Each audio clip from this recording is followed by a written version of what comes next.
Top Game with your host, Sammy Castro. Episode 31, Chief Warrant Officer Nate Cherubini. Nate and I sat down in my basement bar in Virginia to connect, never having the opportunity to serve together in the same unit. So we took advantage of a conference to set aside some time to record this interview. Initially, he was reluctant because he thought he had nothing to offer the audience, but I knew better. His views on agency, mindset, and leaving it all out in the field are crucial takeaways. Our conversation covers topics spanning family readiness, the natural tension between information intelligence warfighting functions, and the need to tailor the application of leadership fundamentals to distinct audiences. We nerd out about science fiction, whiskey, artificial intelligence, and of course, Brazilian Jiu-Jitsu. As I roll out exclusive content, I've determined Patreon is the easiest way to engage with the audience. Any tier will suffice, but you can still reach me on Reddit, Facebook, LinkedIn, Discord, or at topgamepodcast@gmail.com. The website needs a touch-up, but I did add some merchandise there in the form of t-shirts and hoodies. You can find it under the Game Theory link at the top of the page. Thanks for tuning in.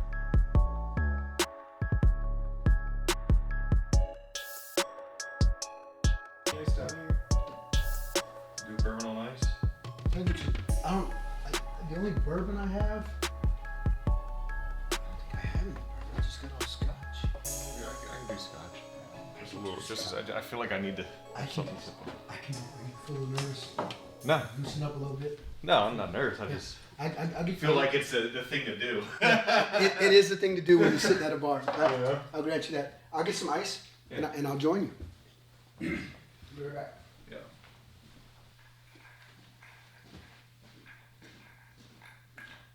So was this like this when you got here? What? The bar? Nah, I picked this bar up in on Facebook Marketplace. No way. Yeah, no shit. It's freaking cool. It needs some love, but my That makes it even cooler, I think. yeah, it does make it cooler. It needs some love, but I think when it's all said and done, because my intent was for it to serve as kind of like our the set, right? The scene, La Cantina. That's really cool. What would you like to drink? I got. Do a monkey shoulder? Are you familiar with Monkey Shoulder? I always wanted to try it. Yeah, it's awesome. So, we were talking about Reddit earlier today. On the Scotch subreddit, Monkey Shoulder is. Love that sound. For the audience, Monkey Shoulder is pound for pound, highly reviewed as a blend, right? Because you can find like $35 for a bottle. Batch 27. It's a space side. Do you know what the term Monkey Shoulder comes from? No. It's my understanding it comes from a maltman's skill is demonstrated as he turns the malting barley by hand. Years ago, some maltmen would develop a strain injury known as monkey shoulder. Thankfully, the condition no longer exists. But Your mics are pretty sensitive. They're going to hear my joints clicking and popping every time I move. maybe. You can can up if you want. You don't have to, though. I'll just monitor the levels if it's easier for you to just talk without it. Yeah. Yeah, so with the bar, it's like $600 all said and done. But then I had to transport it, so it ended up coming out a little over $1,000. That's a steal. Yeah. It's about maybe hour and a half, 2 hours south of here. No kidding. It comes apart. So the top part comes apart even further, but the top part is solid. Mm-hmm. 2 parts here, like the hutch and the base on this side.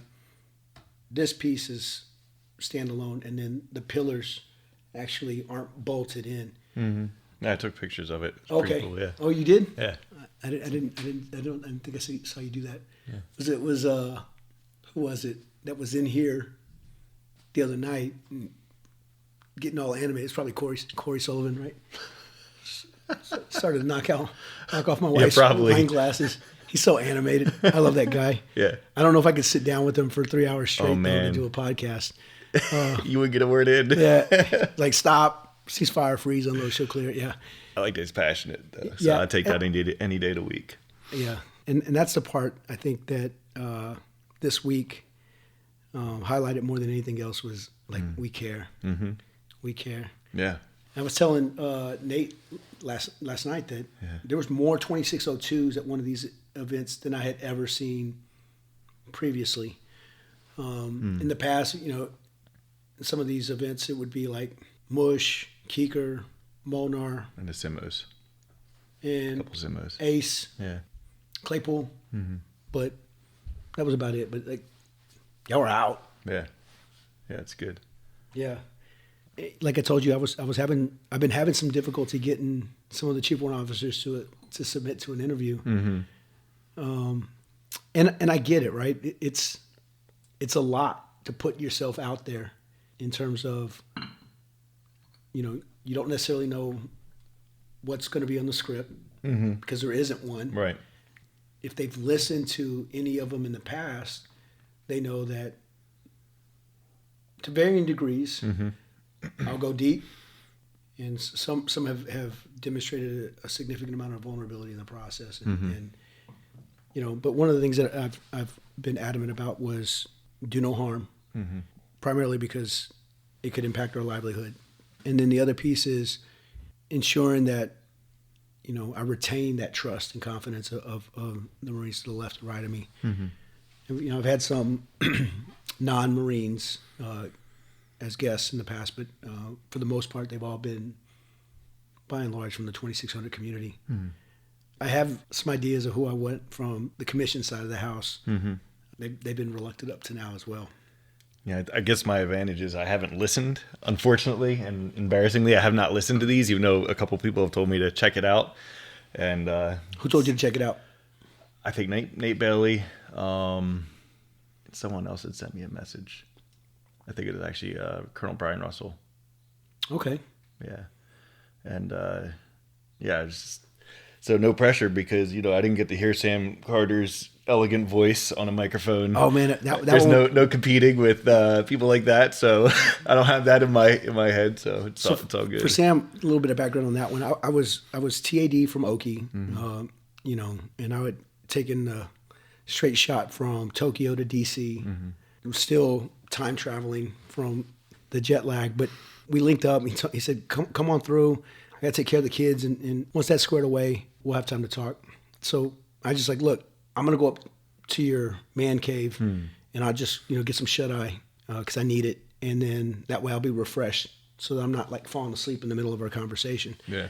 I guess that's not what you want to do, right? when you're the host. Host. And so he comes up and I hear him and I kind of get up and start moving, set up my gear and all of that. You could hear like the glass clicking in two big glasses of Kool-Aid. Yeah. I think it's fitting that I'm sitting here in your house drinking the Kool-Aid. Yeah. Put your headphones on. And for the record, when Sam Carter makes the Kool-Aid, what flavor Kool-Aid is it? Man, that's black cherry. Black Lemonade cherry. right there. Like you can't script a moment like that. Yeah. But it was great. But we nerded out so hard talking about everything from all of the work that he had been doing at the time, and with, you know, the modernization of the 5Xs and where, you know, he envisioned a need for an ISR systems engineer. He had invited me. I was one of the, I think it was the only 2691 that was present at his data summit that he hosted underneath DCI. And it was John Scoggins who said this to me. He says, "I think that you're probably going to be one of the only 91s that genuinely understands where the 51s are going. And as such, it's going to be almost incumbent upon you to explain that to the others." Yeah. Within and without the Ockfield. Part of it was being on Okinawa without other 91s or any other 2600s except for the 51s. Essentially, there in the G2, they all sat like right behind me, running around, scurrying, keeping everybody up on the different domains. And Dan Sullivan was there. I don't know. I know Dan. Yeah. Prior 51. So yeah, exactly. And so, you know, I got to come to a greater appreciation for what it is that they do. It's not just comms, right? I got into my first trial by fire or trial by combat was with the G2 chief. He was like, I want all of the 51s to be accredited and certified for all the nets. I'm like, nah, we just do JWICS master guns. That's it. And he's like, it wasn't an ask. And I was like, but that's a 6 function. They cover those things, so on and so forth. We'll keep the lanes clear and even. He's like, again, it wasn't an ask, right? And so, we got the guys up to where they needed to be, and the wisdom was immediately apparent when we went to our first exercise, and everybody's down but us. Yeah, it's how it goes. Yeah. But some of the things that Sam had talked about then and elsewhere, sometimes it was just me and him, or maybe a small group of us, that was not well received. And one of those things was maybe we just give them transport and we just hook up. What does that cost us? What does that gain us? And we're still kind of struggling with that to this day. Right. And some of these things that he kind of left not incomplete, but he couldn't do it all, right? We can only the timeline for programs to catch up, policy to catch up, employment to catch up. It's not there, But I mean, I remember him coming by. I was like a sergeant, and he was coming by. I was at Company B or MCSB, and he was, talking about the future, McKisery and how 51's like the roadmap and how it's going to change, and it seemed really abstract. And the hindsight we have now, you look back and you're like, man, thank God he started when he did, because look what we're talking about today, with 4.2 and all, and how, these are the people that we need to figure out how to get all the data moving into one place. Data conditioning, it's value, the veracity, the volume, the variety, like all of those things. Yeah, it's stuff that we weren't even talking about, 10, 12 years ago in the 51 community. So yeah, he was ahead of the game, thank God. And we're now at a place where I think we're going to start putting it all together. So I remember it was at one of the cops. He was talking about your ghost, Destiny style. Are you a gamer? No. So in Destiny, it's in the post-apocalyptic future. Think Lord of the Rings, but with aliens and guns. But you have this artificial intelligence companion that functions as your droid, and it kind of floats around you. Yeah, exactly. He called it, chesty, right? Of course. Yeah. That's what he would call it. Of course. But how it would be triaging in a manner that would augment your cognitive load to facilitate decision making in real time, so that it wasn't that you were relying upon hindsight or insight, but were able to get to foresight in the tactical, environment of the future. Yeah. And I don't know if we're there yet. Not quite. But moving in the direction. To steal a phrase from Force Design, I can see it beyond the horizon. It may not happen while I'm in uniform, while you're in uniform, but it's inbound. It's just a matter of when. Yeah. There's an interesting quote that I read attributed to Putin, of all people, that he who leads in AI will rule the world. Oh, yeah. And that's frightening to me. Yeah. Yeah. Yeah. AI and quantum computing, it's all, it's beyond what we can even comprehend, I think. Are we going to have, the encryption that can never be broken, or will there never be an encryption that can't be broken? It's like, who knows? I guess who gets there first? And yeah, I think it's a deep conversation. It's like, between a immovable object and an unstoppable force. Right. What happens? Yeah. Yeah, I don't know. And I think it'll probably result in an equilibrium where over time it would be an equilibrium, but Yeah. but as you dialed in, zoomed in, you would see that there were instances where one side of the other would have overmatch between encryption and decryption. I think there's a cultural component to the implementation or even weaponization of those capabilities that is going to have a profound impact on how they're leveraged. Absolutely. I mean, our society, we're going to try to, have some kind of morality to our AI, because AI does not care about humans. So we'll try to have that in the calculus, Some Other level of countries compassion. do not. Yeah, I mean, because we don't want a machine making a decision, to fire a weapon system or something, because it can't comprehend the second and third order effects of that weapon system.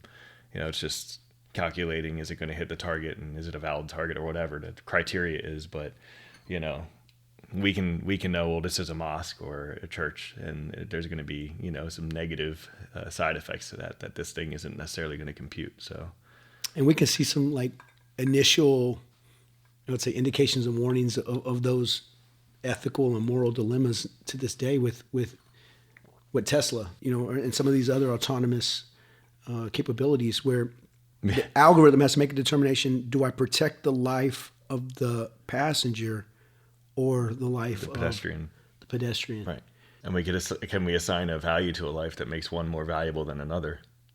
And if it's a canine, right, and the CAPTCHA algorithm identifies it as a canine, maybe that's palatable now, but it might not be palatable 20 years from now. Right. If legislation is passed that states that animals now are on par with Homo sapiens as it pertains to civil liberties and value of life. Right. Yeah. AI is a deep subject, but Is it I'm not well versed in it enough. But we are going to come up with decision points, I think, for some of the stuff we're developing. I know you mentioned that you listen to a lot of podcasts. You listen to a lot of audiobooks. Tacitly, you're an avid reader. Yeah. What do you read for pleasure when you're not reading for professional development?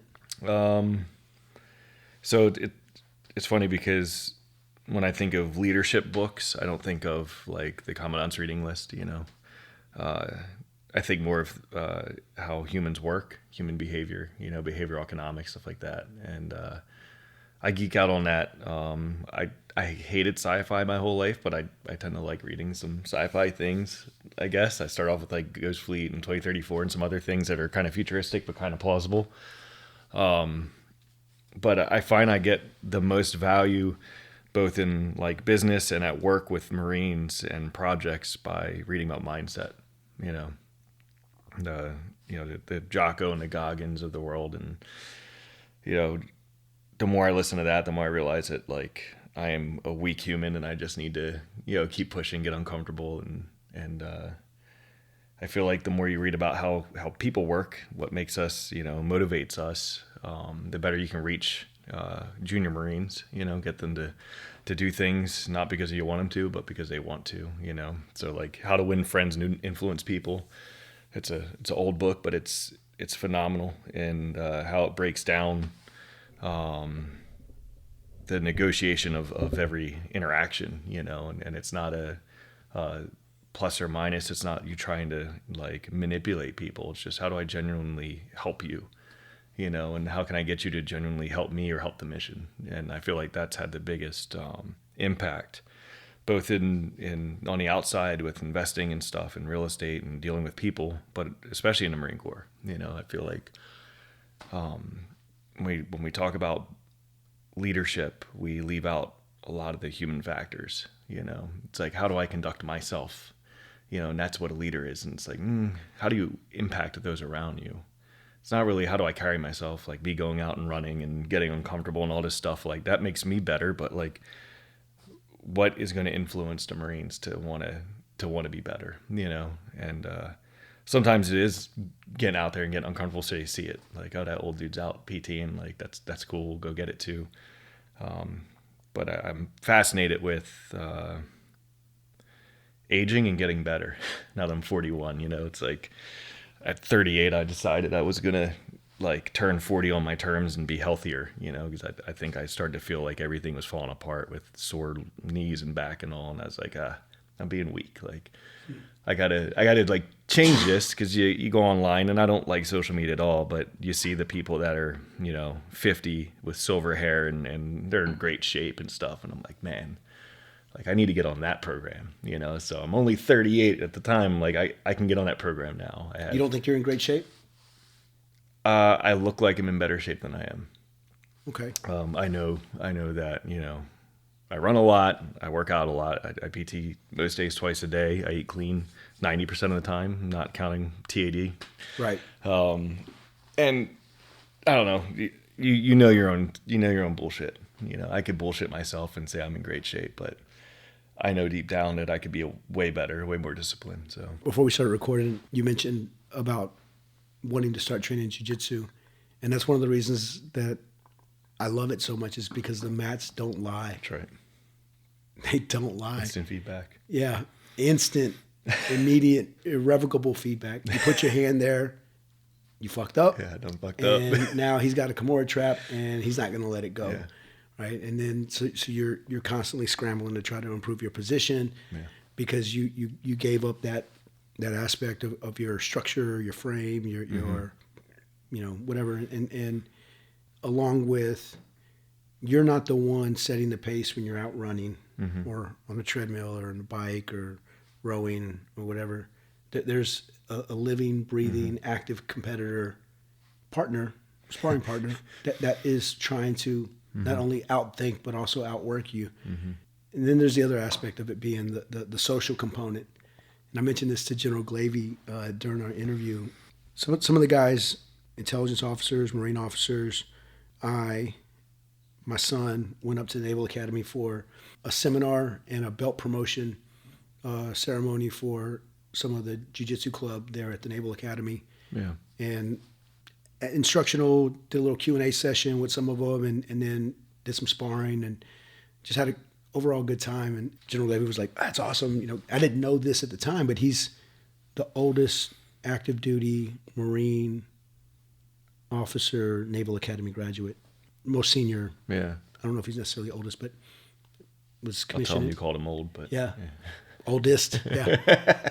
I'm 45. I think he's got me by a few years, but I think he was commissioned in '86 out of there, and is actively involved in things in and around the academy. Yeah. He just lit up when I told him we were out there. He's like, "Oh yeah."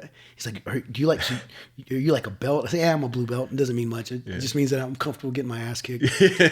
and he started laughing. But we got to know the midshipmen, and then we sparred with them, so we really got to know the midshipmen. Wow. He's like, "What do you mean?" I said, "Well, it's like the Matrix, right?" Yeah. He's like, when Neo goes to see the Oracle for the second time, and Seraph, the Asian guy, just starts sparring with him, and then immediately stops. The Oracle has many enemies. I had to be sure. Of what? That you are the one. Could have just asked. No. You don't really know someone until you fight them. And you see that in real time when somebody's mentally broken from a compromised position. In a way that Kelly Grissom, I call him numero 10, he's the 10th black belt promoted by the guy that I'm training with here, Leo Dalla. He said there's value in inoculating and microdosing that pressure under the confines of the mats in a way that is controlled, sustainable, but also indicative of your growth and progress or lack thereof. Yeah. For me, it was one of those things where I needed it without realizing it, and someone saw that and convinced me to give it a shot.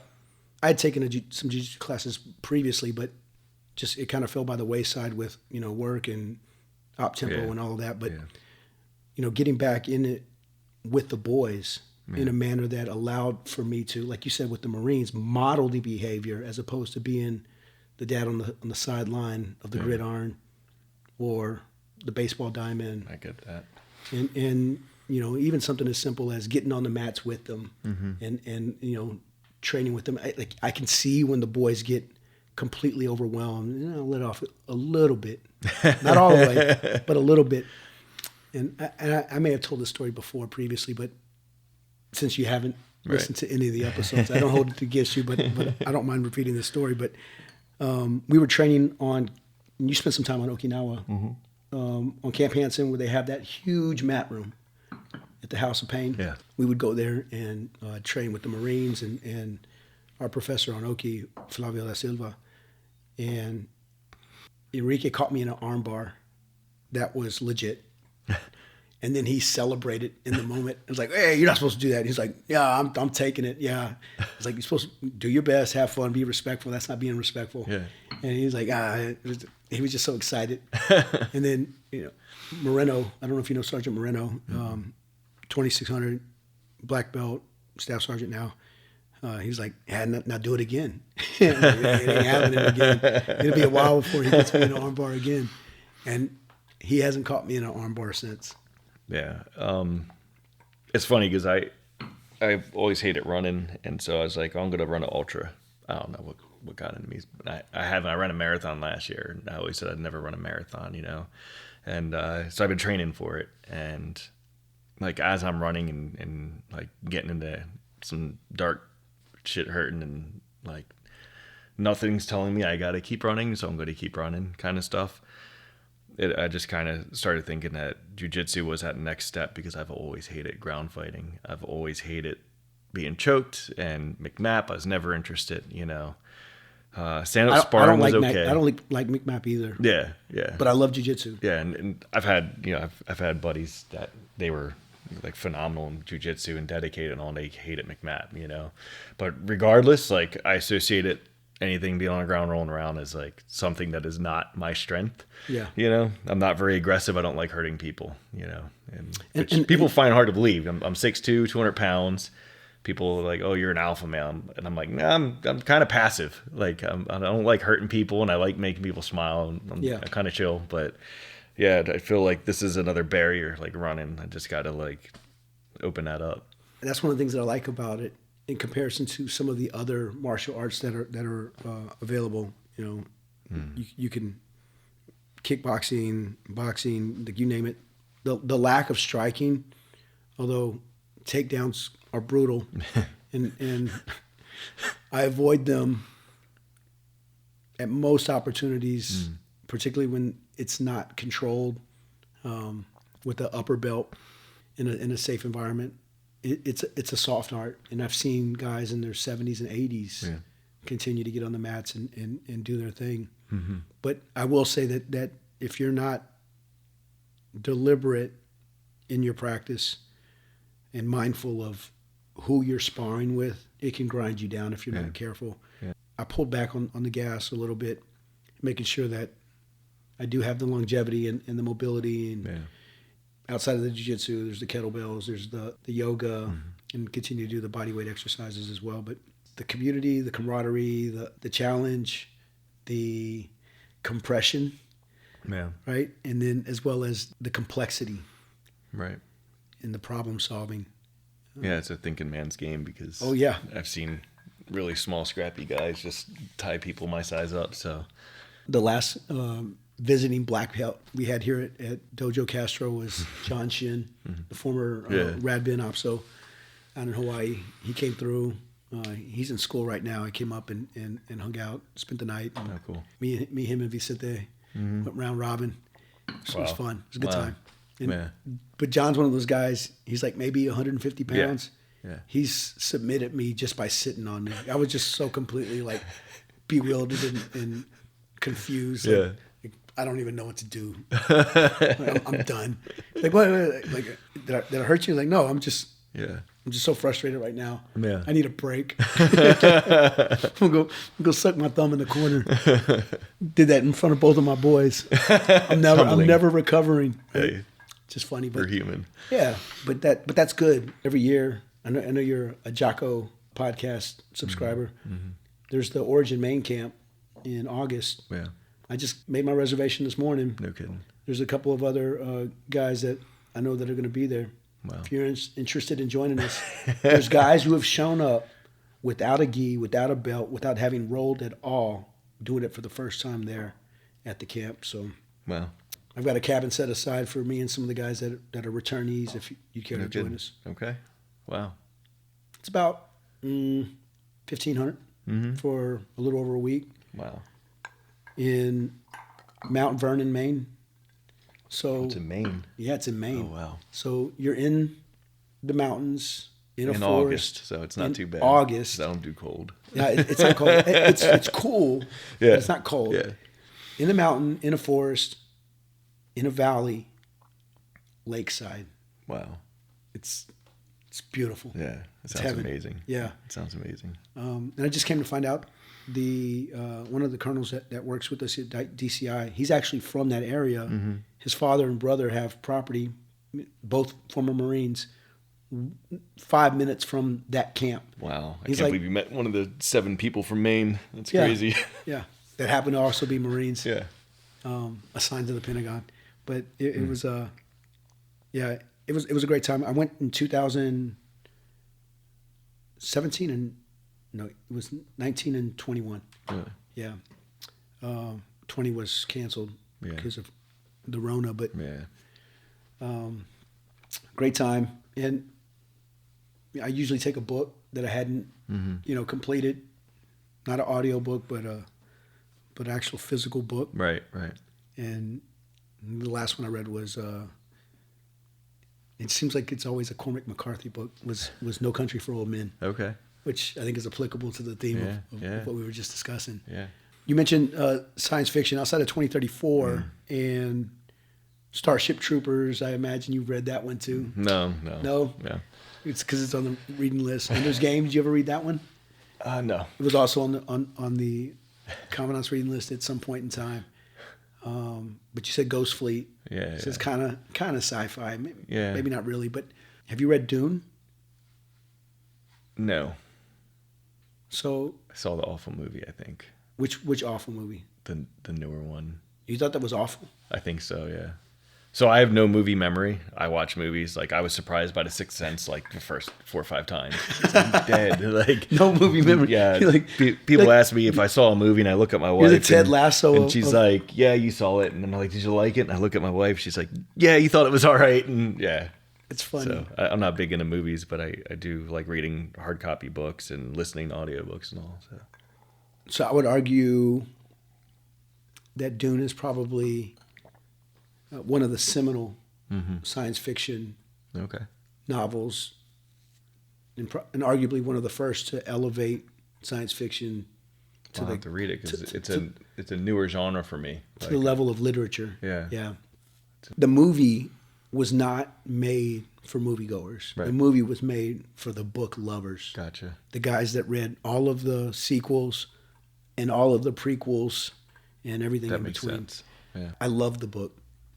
I was a science fiction fantasy nerd growing up. I didn't get exposed to Dune until I was in college. And because I'd taken some dual credit courses in high school, you had to pay your tuition to the local junior college.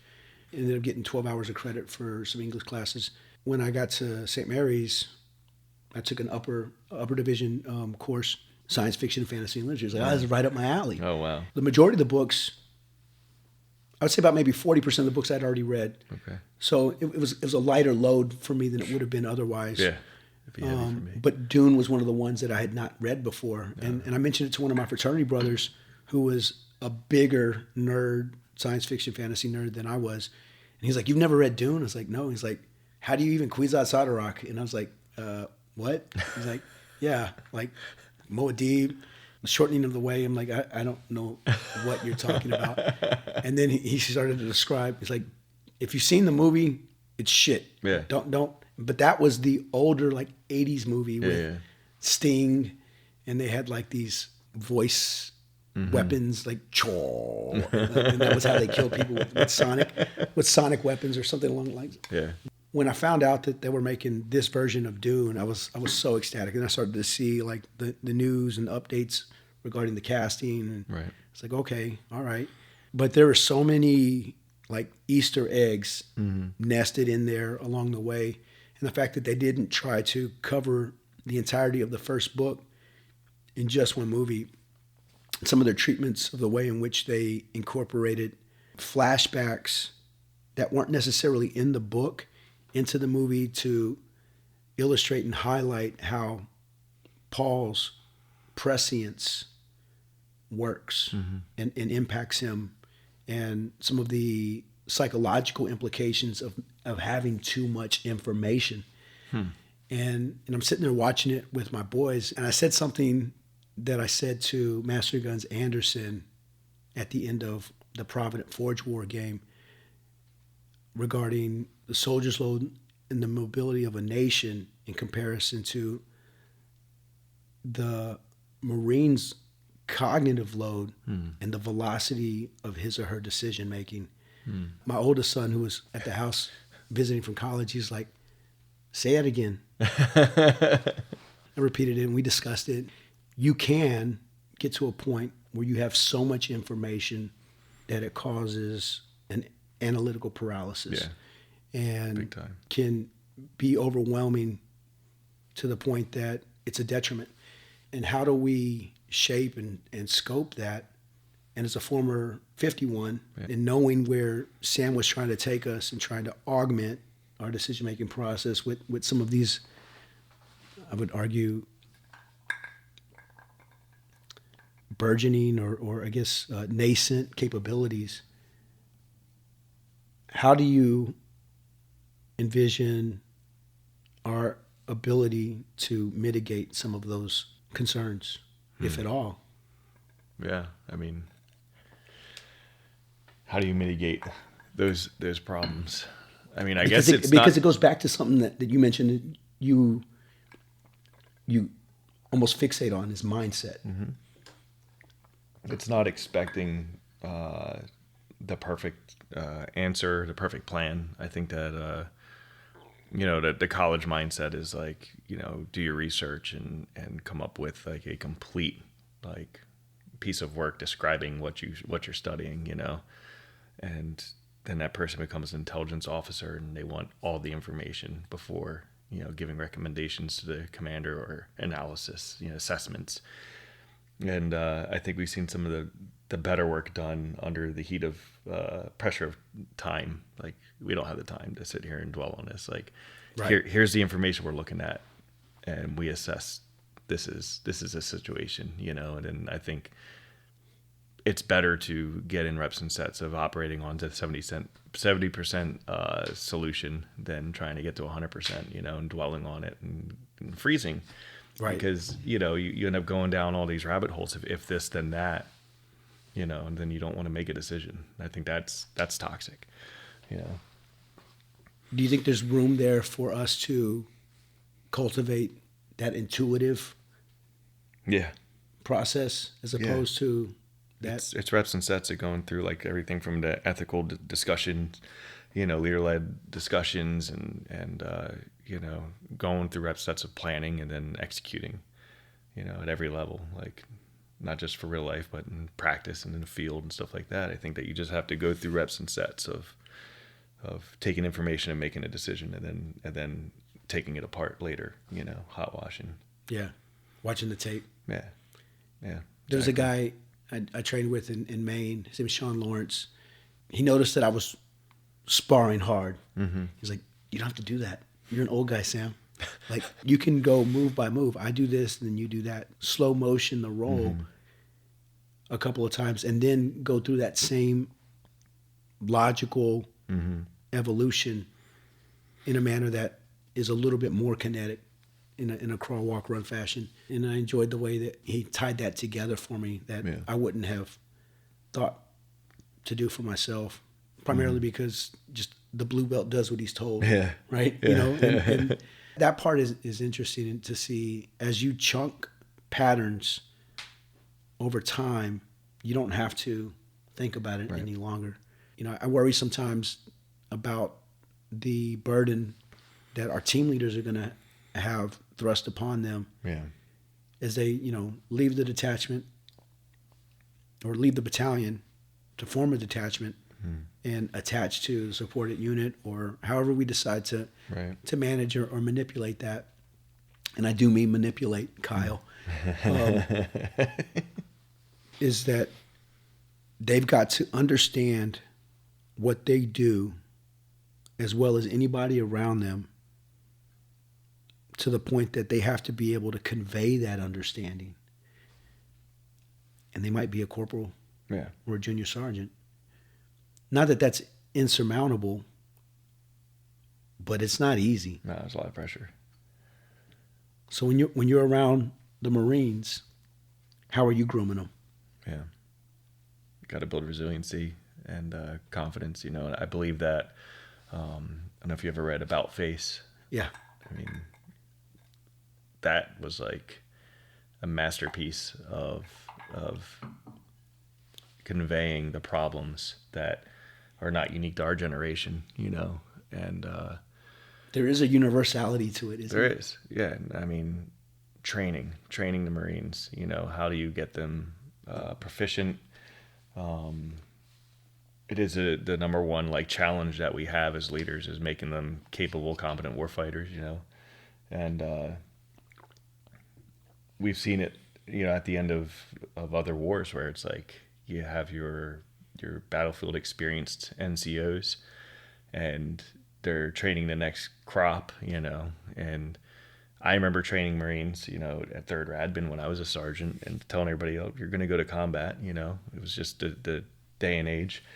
And half of them were like, no, like 3rd radio is off the OIF rotation, you know, we're never going to deploy. And I remember saying, like, hey, like, when I was deployed, like, the first sergeant, that was his first deployment. The gunny, that was his first deployment. Like, they've been in all that time. If you're going to stick around, you're probably going to not only that, but like, we're still in Iraq. If you PCS somewhere else, you might go. And I left to go to NSA, and then 3rd Radio went to Afghanistan for a year. Yeah. You know, and it was a pretty kinetic deployment for them, you know.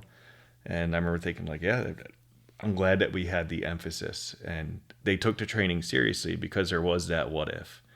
Now, when I got to Radbin, it was, no, we're deploying in a couple months. Like, so everything was like life or death serious, at least in my mind, because I know what I was going into, you know. So took everything real serious. And now, like, there's no rotational deployments, and the junior Marines are like, you know, why am I taking this serious? And the NCOs a lot of them haven't ever deployed. You know, and so how do we, like, we're not unique to our generation. How do we tackle that? How do we get them mentally engaged and to take the training seriously, and to feel like there's impetus to do this, you know? And I tried at 1st Radio Battalion, my last unit, before PCAing to the MiG. I remember telling them, like, hey, like, the master sergeants here and the chief warrant officers, we all have a lot of deployments, you know, we have that experience, and we're here to convey that, pass it on to you all. And whether you believe it or not that you will go deploy and go to combat, like, it doesn't matter, because at some point, Marines are going to go to combat again. Mm-hmm. That's 100% fact. At some point in the future, and it might not be your generation, it might not be in the next year, it might not be in the next 4 years, but you have to take every ounce of, like, experience and you know, proficiency that you can from those that served in those situations, and learn everything that you can so you can pass it on. Because at some point, it's going to get passed to the next Lance Corporal that's going into harm's way, you know?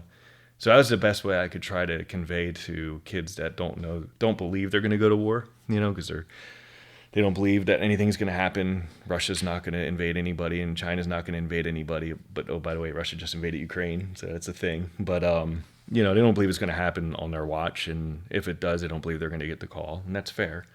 But somebody's going to do it. So take it seriously, you know. And I think that's the biggest challenge we have.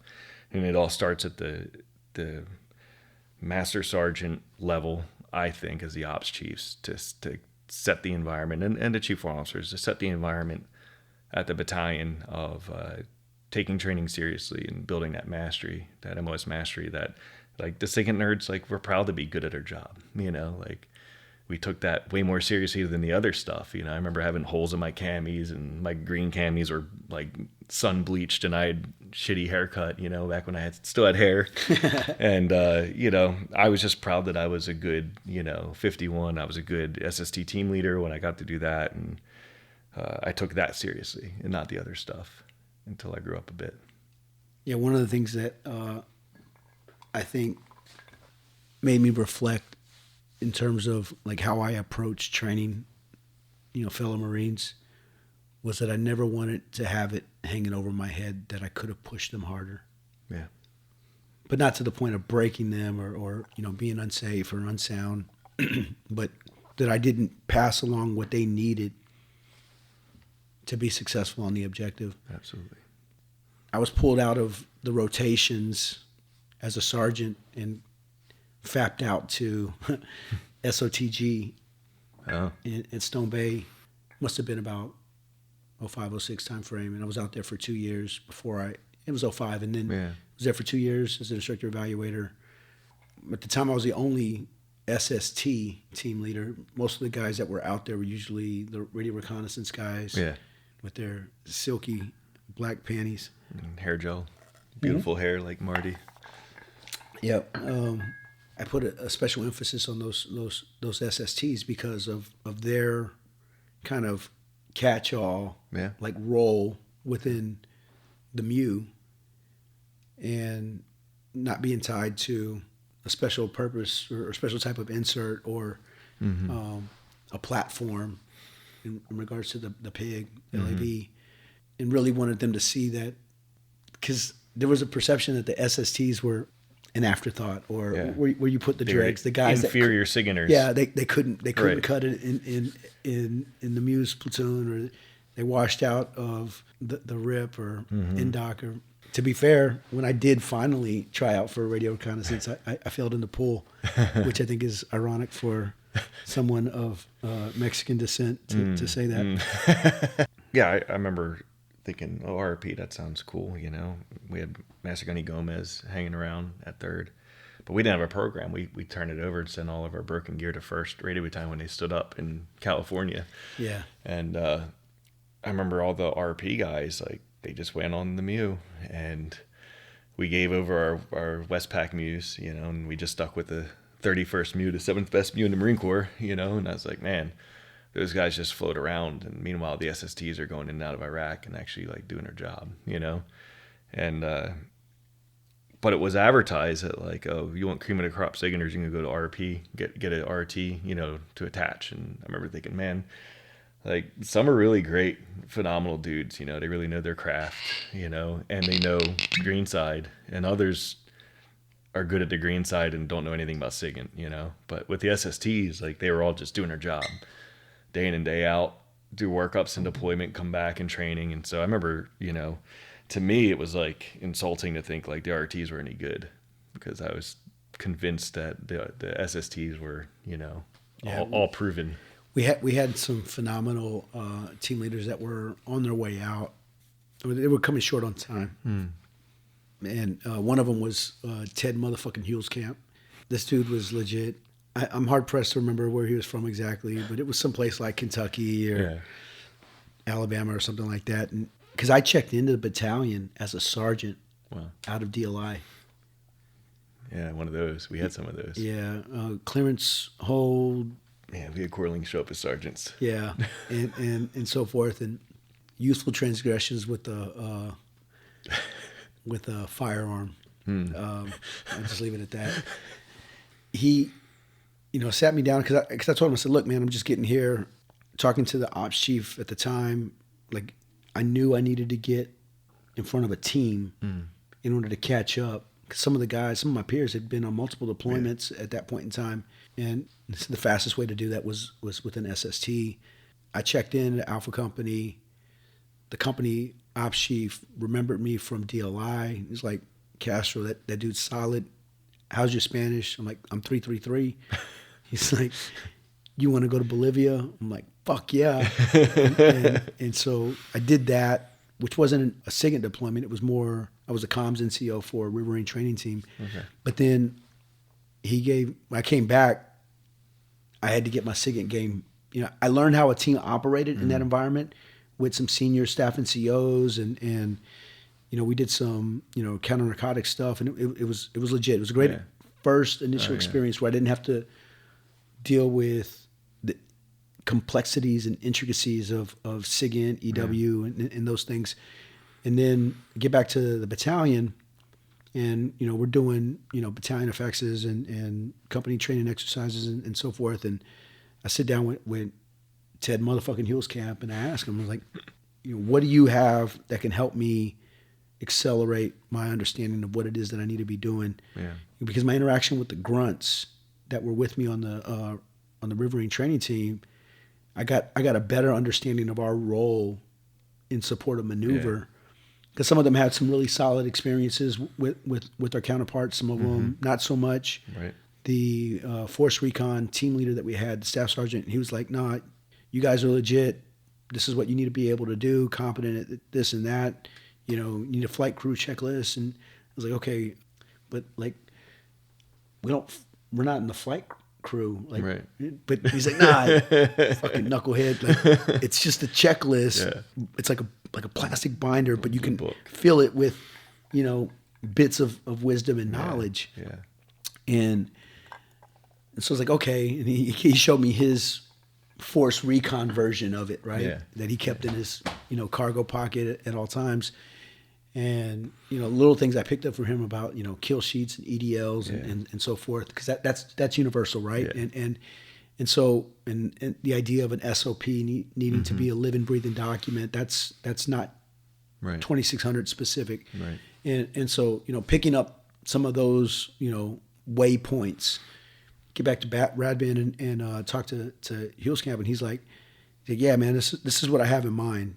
And I was like, "Oh, okay." So I can just copy. He says, "No, that's not how it works. The way it works is you need to build it based upon your needs and requirements." And I'm like, "Well, isn't there like a common standard?" Like that Right, seems to right. me to be the answer. He says, "Yeah, but if I just give it to you without you realizing the That's a importance need. of each piece Right. that's in it and how you incorporate it into, you know, your way of doing things." That's well said. Yeah. And it's like, okay, that stuck with me. And over time, my flight crew checklist became my flight crew checklist. But my team members in ATL, they had their own. Right. When they left and became their own team leaders, they took that with them. Right. And some things probably shifted at that point in time. But that goes back to exhibiting ownership as well as agency. Yeah. When it comes to mindset, that's golden. Yeah. Right? I've seen that in my limited windows of observation since leaving the fleet in 2008 and then coming back in 2016. But I would say it's not as prevalent No. as I would hope that it would be. They don't feel like they have agency. The Marines feel like they're hamstrung. I don't know why, you know, but they don't feel like they have the freedom to take the initiative and run training and dictate how things should be done. It's almost like they just want or they expect to be told exactly what to do and how it's supposed to be done. And I don't know where that comes from. Like, I don't think it's on them. I don't think it's like a generational, like, oh, they're just jacked up. You know, I don't think it's anything like that. I think that it has to do with us as leaders. Like, They haven't been empowered. yeah, maybe we're not empowering them, or maybe we've done too much trying to dictate how things should be done because we have the experience, and so they don't want to take the agency. I don't know. I'm always looking at me first, right? Like, what have I done that could have been better? You know, in training service members. We've been in joint shops as well, and you know, because at the end of the day, we're just humans, so it shouldn't be hard, you know, to appeal to a human and make them learn things that you need them to learn. So Right. We're missing the ball. We're missing a mark somewhere at the company grade level, the staff and CO level, platoon leadership. There's something there that's off. I think they feel like they can't take ownership of processes and kind of define this is what we do. And then some do, right? And they stand out. You know, when you have a Like, corporal holy or shit, sergeant, yeah, like, all right, they yeah. stand the hell out and they roll with it. And everybody around them is better because of it. So when you see that, how do you replicate that? Yeah. Well, you reinforce what you want to see. Okay. You know, you have to constantly try to put on display what right looks like, and then try to quash out and I think it's all comes down to mindset, attitude. Like anything negative, you have to squash. And when I got to first rad bin, you know, as the 4 there, I do the red bar lunch. I've been doing it for a long time. So, you know, once a week or every other week, you get together all the red bars, you know, whoever can make it, try to get, you know, majority of them there. And we usually in the skiff conference room, we'll eat some food and whiteboard some things. And then once a month, we'll do we call it the meeting of the minds, bring in the 2691s. And, because you have to have a good relationship at a rad bin. You know, there's a lot of the red bars and a lot of the SMEs, the master sergeants, you know, and the master gunny. So if you're not on the same page, like there's going to be chaos. Yeah. You know, we're not competing here. Like we can be competitive, but we're all trying to make battalions successful, make the Marines, you know, proficient, capable. So we all get together and we kind of brainstorm, and it's so easy to come up with what's wrong with battalion. Like I think we have a real knack for that. Survey says, yeah, ding. yeah, we're good at identifying what's wrong, but then trying to steer it to what does right look like and how do we get there and how do we own it, because we can mother F the 89, 99s all we want, and we can talk about FAPs and CAPs. I'm guilty of that too, right? But at the end of the day, like we got to fix it. Yeah. With what we're given, the time that we're given, and the resources that we're given, because that's all we have. And if we're not successful, if the Marines aren't successful, that's our fault. Like we should have done better, because Marines before us did it with a lot less.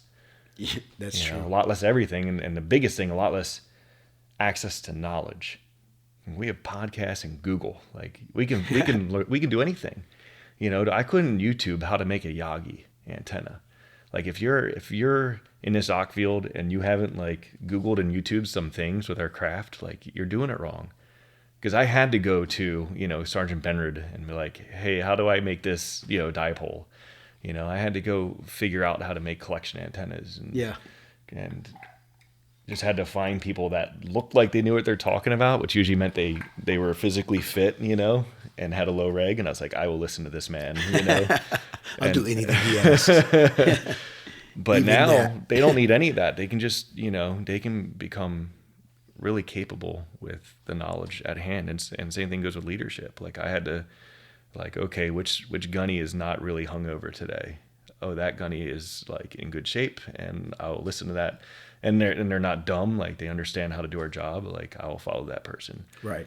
Well, now we have access to, you know, brains like Jocko and Goggins and all, and Graybeard, and we can hear about like how do you influence people and how do you conduct yourself, you know. Like I joined at 24 and I thought I was an old dude, you know, because everybody around me was 18 years old, and so I don't know, I already felt like I was like a little wiser, but man, looking back, I was a dumbass. We all were.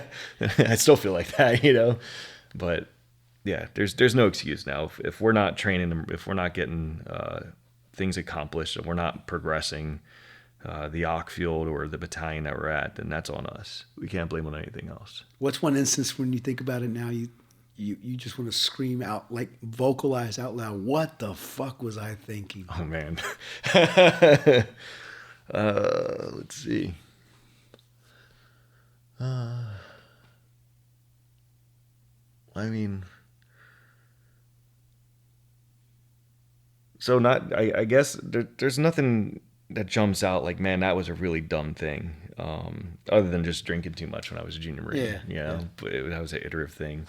Not being aggressive enough at pursuing the things I thought I wanted to do. Right. So what would Sergeant Cherubini be like if you could just reverse time but keep the mentality intact? I think I would have Maybe not bailed. necessarily the memory, Yeah. but the mentality or the mindset. I wouldn't have taken myself as serious, you know.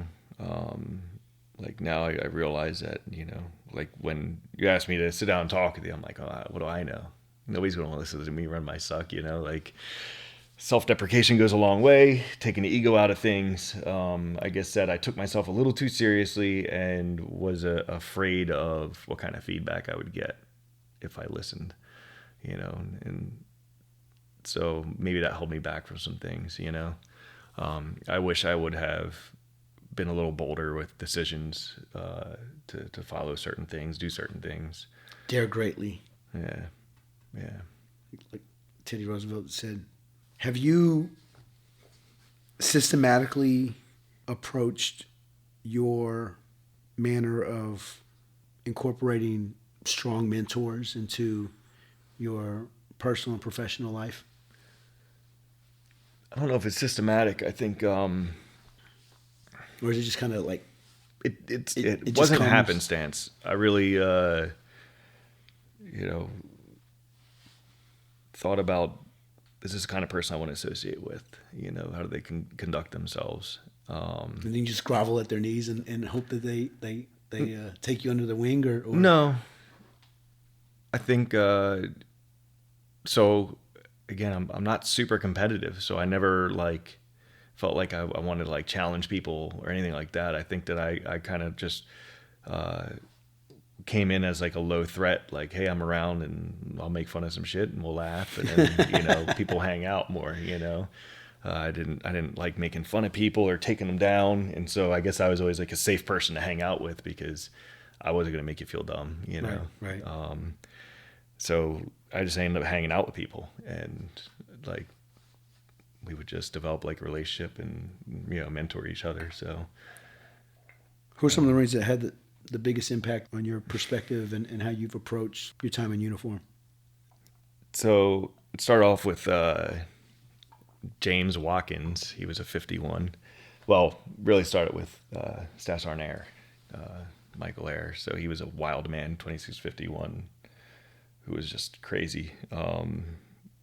Just a temper, screamed a lot and freaked out. And I assumed good intent and everything. It got me through boot camp, where I really thought oh, the DI's messing with me. There's an ulterior motive that's going to make me more, lethal in combat or something, So I gave benefit of the doubt to everything. I always assumed there's a good intent. Even when you're dancing like the lollipop kids. They make me eat left-handed with only a fork because, what if my right hand's wounded and I got to use my left hand? They're just making me better. And, I've talked to DI since, and they're like, no, man, we're just messing with you. So same thing with Michael Air. I showed up in Hawaii and he was just a madman with, setting things up and tearing them down and just thrashing us with training. And I was like, well, he's making me better. So I think that was probably my biggest advantage was I always assumed that everything that seemed jacked up was for a good reason. So I never took it personally when they're like, Beanie, you idiot, go do this, go do that. Not like this, like that, and they're tearing into me, but I'm like, oh, they're just, they want what's best for me. And I think that really helped me not shut it all out. I was always receptive to being fucked with, I guess, but being made better, know. But I had Air for a year, not even a year, and he left and we got James Watkins in, and he was a staff sergeant. He had just come from NSA. And was this brain, 50-pound brain. He just knew everything. And I was like, man, he knows his shit, and he's a strong dude. And yeah, I think physical strength, obviously in his gun club, goes a long way. But he also he gave a genuine shit about us being good, He wasn't soft, but he wasn't crazy like Air, but he actually invested in us, and it resonated with me.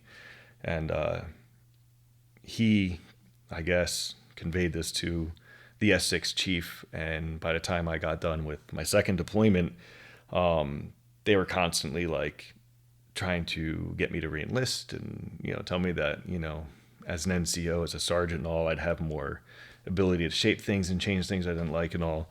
And because I definitely wasn't re-enlisting, I just wanted to go to Iraq and then go back to building boats. So family business. What kind of boats? Sailboats, custom sailboats.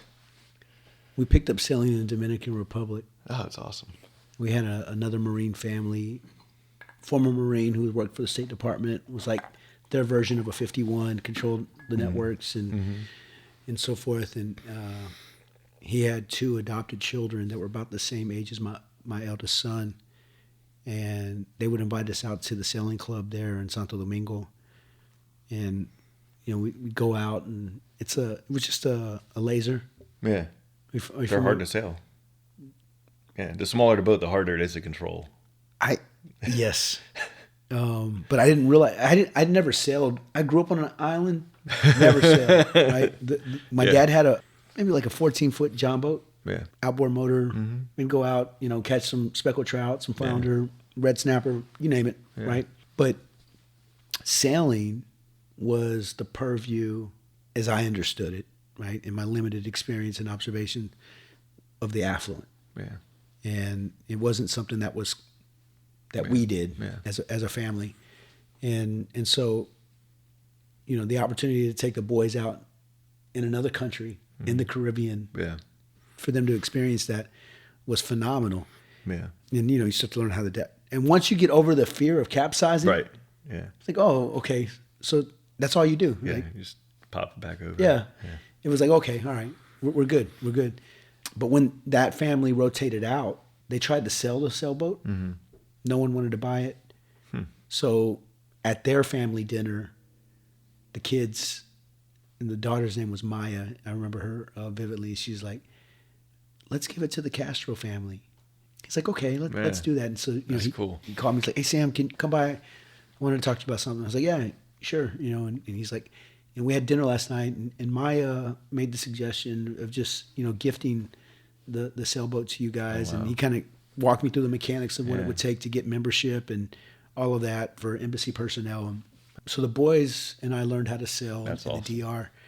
And the way that it worked was there was a very narrow chute that you had to come out of, and invariably the wind's blowing against you, which means that you had to learn how to tack and jibe. Yep.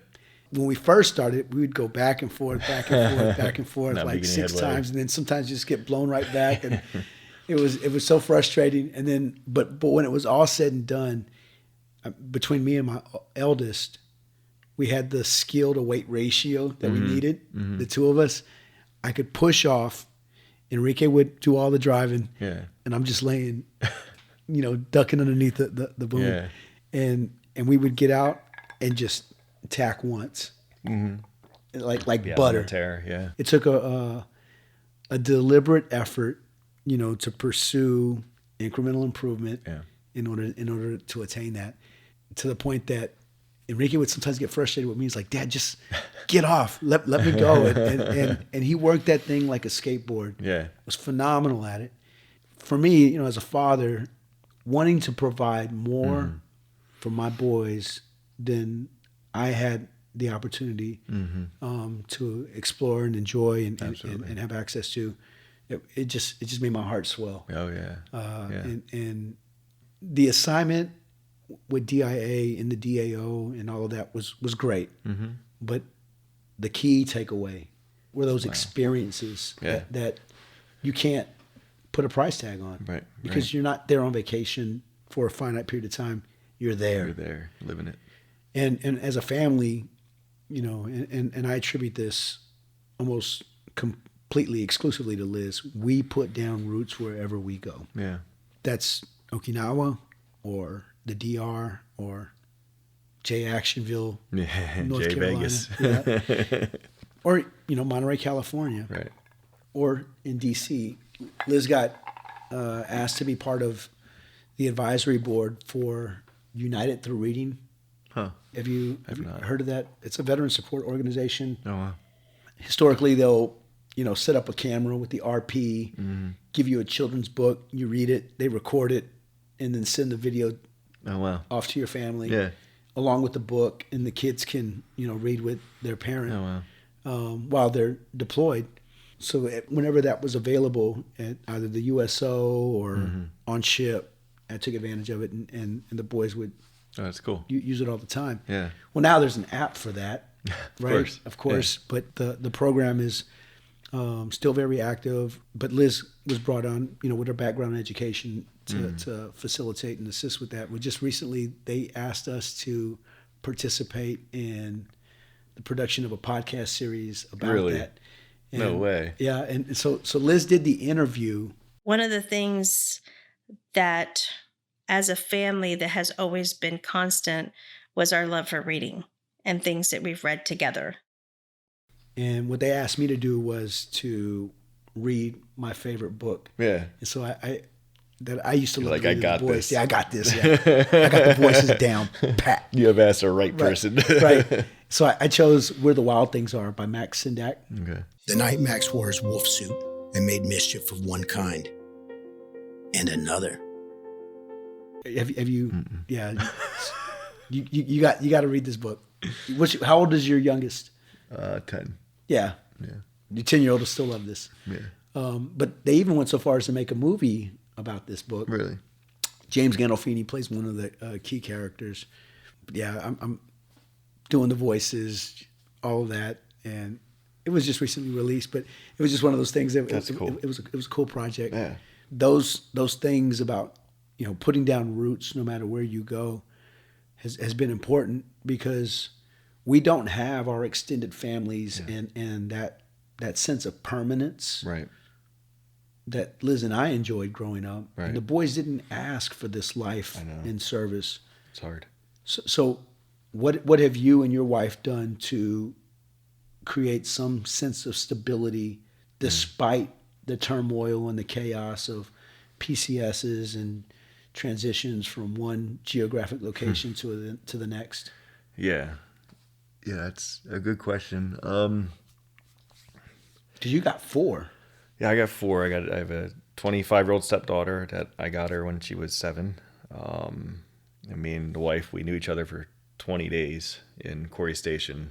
She was a local there, and I left, and then a month later came back, and we got married in the courthouse. What? So we just passed 17 years. So I never told the Marines how long I knew my wife before we got married. Like 20 days is not the thing you want to advertise. But yeah, then we moved to Hawaii. But you knew. I knew right away.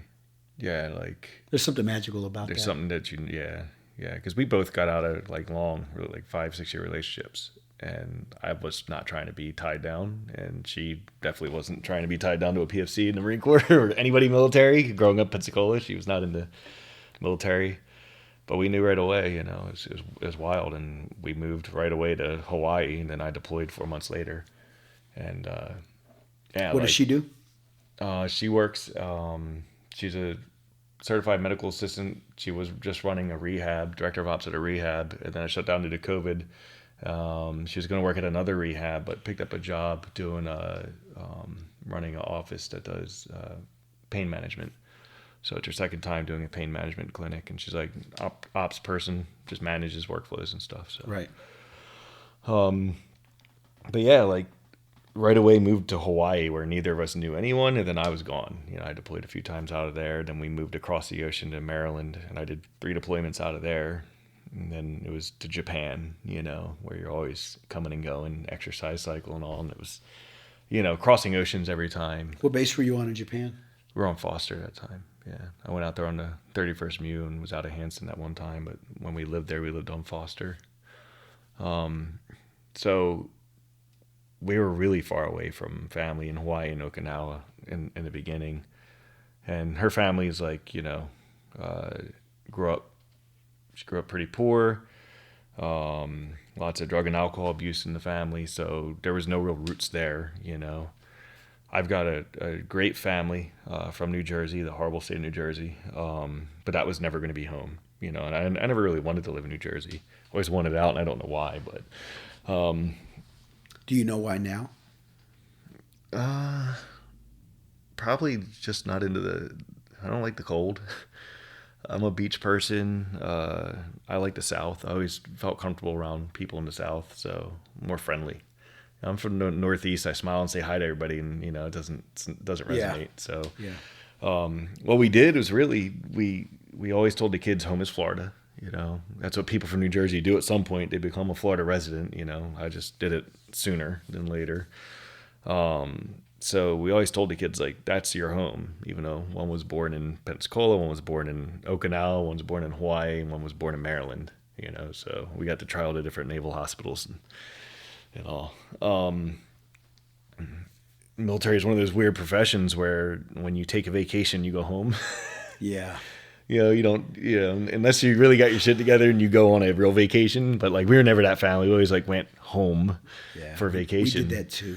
So we haven't been great about like setting up roots and all. And I think that's been the hardest part as they get older is like, where are they going to feel like home is? The good thing is kids are so resilient.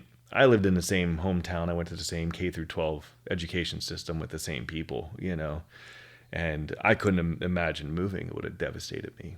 Like, it was a fear I had being in high school. Like, if I had to move, I'd like be on a ledge here. And my kids are like, you know, after 2 years at a duty station, they're like, so I wonder where we're going to live next. I wonder what my next best friend's going to be, you know. And it's wild that they're so resilient, you know. But you have a teenager, you know, current one. I got a 14-year-old, and he's at that point now where he's like, Dad, I got a girlfriend. Like, tell me you're not going to get orders leaving here. So we had that conversation with the 15-year-old when we left San Antonio in 2016. He's like, so Linda's the one, Dad. Like, dude. Yeah. You're 10. Like, yeah, you don't know anything. Like, we got to go back to San Antonio. I'm like, no. And he had an iPhone. Yeah. And so did she. She's from an affluent family on the north side of San Antonio, and they're sending each other text messages, transcontinental, off of iMessage, and it was just. But eventually, that you know, kind of decayed over time, but that's wild. Yeah, but to your point, like, they are resilient in a manner that as a father, I admire in them, because, you know, like you said, I don't know if maybe I had that in me. I mean, I think you know, our positions and our careers demonstrate that we do have that type of resiliency, but it's predicated on our own imperative and will and decision, our own agency. We made this decision, but in doing so, we forced it upon them. And so they've just had to accept it and roll with the punches. Yeah. And that part has been tough. And in the instances where there was some, you know, frustration or friction, I've had to take a step back and reflect on how our choices impact them. Oh yeah. The family readiness thing, and over time, Elizabeth and I have come to tie together family readiness equating to combat readiness, equating to national security. And for her, you know, one of the things, if you could tie together the things that she does when she's not working and taking care of the family has been nonprofit organizations, veteran support organizations that get after those things. Yeah. Our assignment here in the National Capital Region has kind of accelerated that for her. Perfect place. Yeah, so right now she traveled to Texas for a breast cancer awareness thing where she's going to be modeling some dresses or whatever for some fashion show to raise money for that. Because around 2011, we had a breast cancer scare right before we deployed to the Dominican Republic, or moved rather. Yeah. And it's one of those things that kind of always hung over our heads. Oh, yeah. But it also has reminded us or forced us to remember the value of every day. Yeah. As a family, that's not a bad perspective to take. And even something as simple as, like, last night, her being out of town, my 15-year-old, he's like, Mom's gone. Can I sleep in your bed? Mm-hmm. It's like, sure. Yeah. So we crashed. Alarm went off at 6 a.m. And I kind of nudged him. It's like, hey, it's time. Get up. Get ready. Get ready for school. Mm-hmm. He's like, can you hold me for a little bit? I was like, yeah, Papa. Just snuggled with him. Yeah. All right, now it's time to go. Get out of here. Yeah. But you Don't I take don't- it for granted. I don't know how many more of those moments my 15-year-old son's going to want to sleep with dad. Right. That might have been it. That may have been it, right? I mean, that's it. We're done. Dunskies. That's always on my mind, like I picked up my 10-year-old and I told her I would actually tease her older brother who's a year older. It's the last time dad's ever picking you up. You're getting too big. My little one's like, no, dad, like I don't ever want to grow up. I want to stay your peanut, And, Yeah. And so we have a little ritual in our house based on that, which is, we do our daily gratitude. We say our prayers at night, and then they have to think of something that they're grateful for, and it can never be a repeat.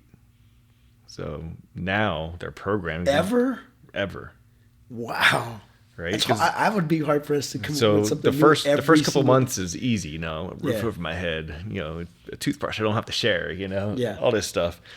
But after you do it for over a year, now they have to look for the nuance in the day of something that was a bright light.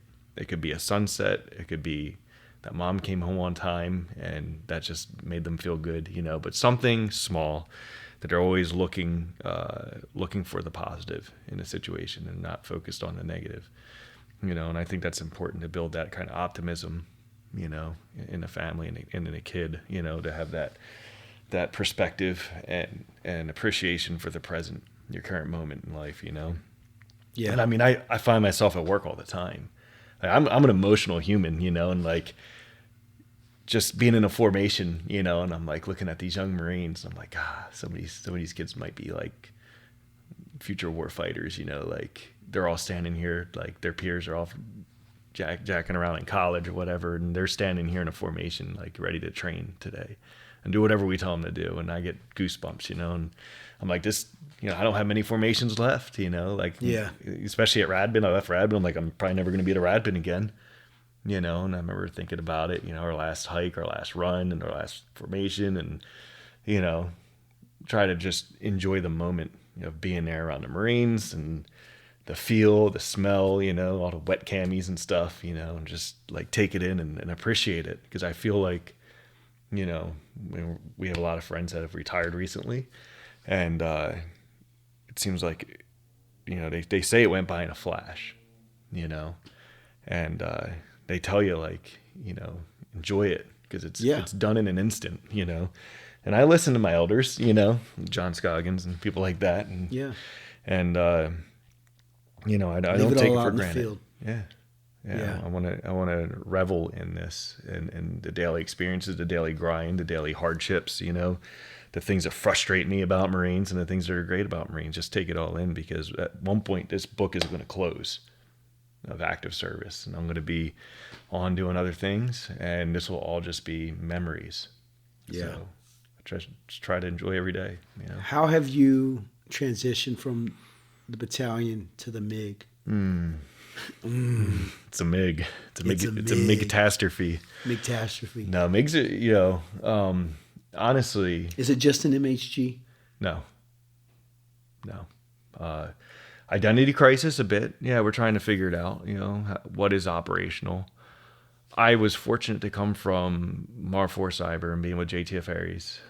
Safe to say that because they did a whole podcast on the damn thing. Yeah. But no, it's as a SIGINTer, you're always passively doing your job.